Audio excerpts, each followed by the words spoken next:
हाय। आज हम लोग पढ़ेंगे नाउन के बारे में।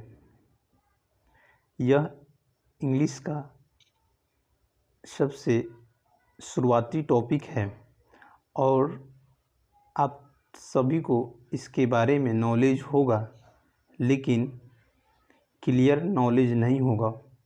अभी मैं आपसे पूछूं कि नाउन का एक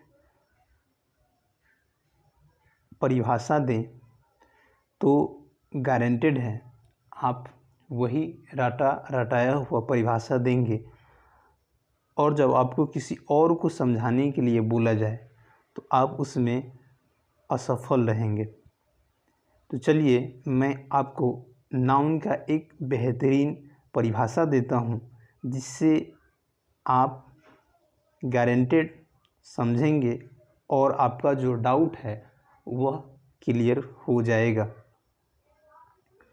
दोस्तों, नाउन को जानना इंग्लिश में बहुत ही ज़रूरत है।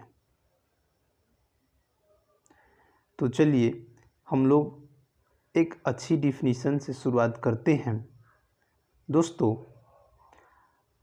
आप जिस चीज़ को अपनी आँखों से देखते हो, कानों से जो चीज़ आपको सुनाई देती है, या आपका शरीर जो चीज़ अनुभव करता है, वो सारी ही चीज़ नाउन के अंतर्गत आता है।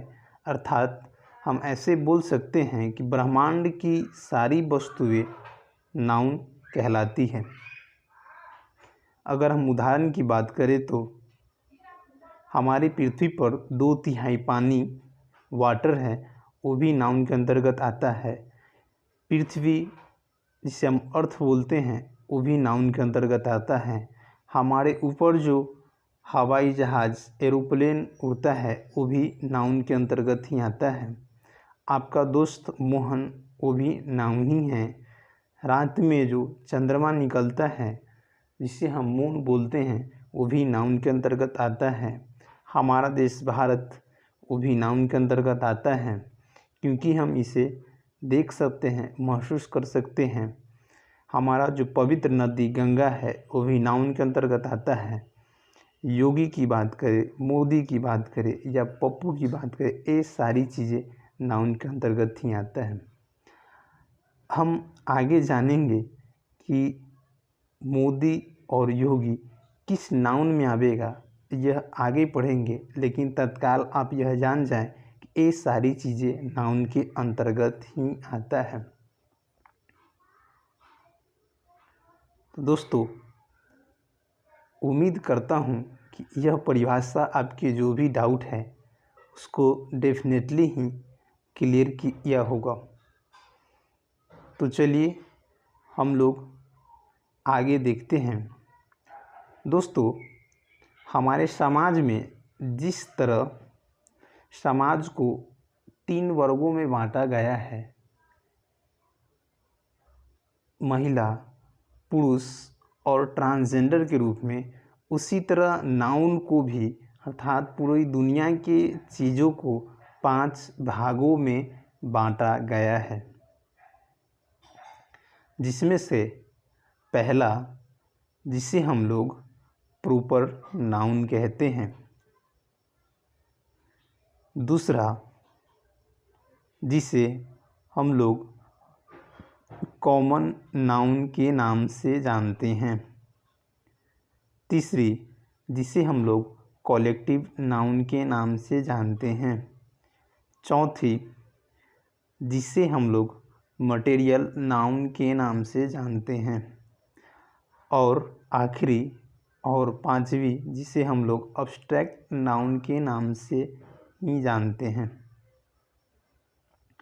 तो दोस्तों, देखा कि हम लोगों ने कैसे पूरी दुनिया की जो भी चीज़ें हैं, वस्तुएं हैं, उन सारी चीज़ों को हम लोगों ने 5 भागों में बांटा है।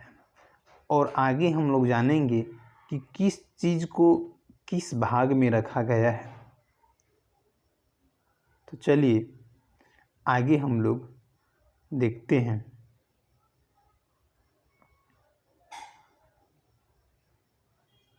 दोस्तों, यहाँ तक आपने बहुत ही अच्छी तरह पढ़ा और समझा।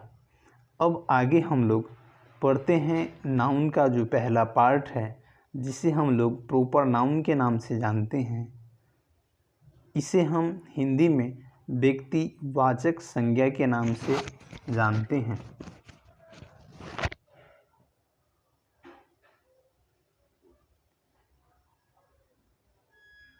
जिस शब्द से किसी खास व्यक्ति, जानवर या स्थान के नाम का बोध हो, उसे हम प्रॉपर नाउन कहते हैं।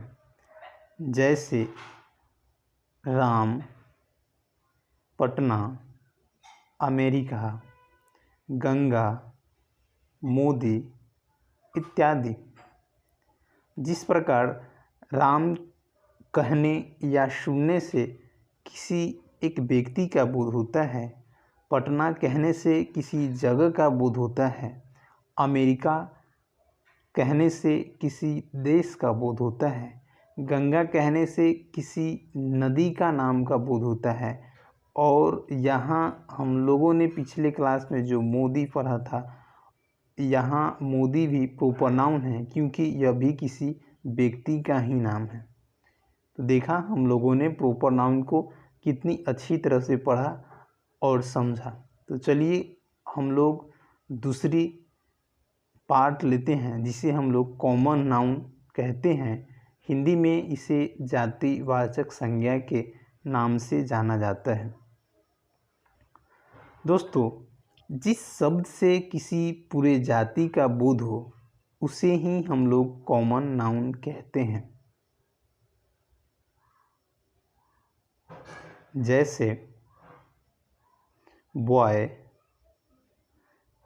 Girl, school, town, river etc। दोस्तों, जिस प्रकार बॉय कहने से किसी एक खास लड़के का बोध न हो करके इस संसार के सारी लड़के का बोध होता है, गर्ल कहने से इस संसार की सारी लड़की का बोध होता है, टाउन कहने से इस संसार में जितने भी शहर है उन सारी चीज़ों का बोध होता है। तो देखा कि हम लोगों ने अब कॉमन नाउन को भी बहुत ही अच्छी तरह समझा, और इस तरह से आज का टॉपिक जो था, जिसे हम लोग नाउन के बारे में पढ़ा, नाउन कितने टाइप के होता है उसके बारे में पढ़ा, प्रॉपर नाउन के बारे में पढ़ा, कॉमन नाउन के बारे में पढ़ा, और आगे जो 3 पार्ट बचा है उसे हम लोग नेक्स्ट एपिसोड में क्लास में पढ़ेंगे। Thank you.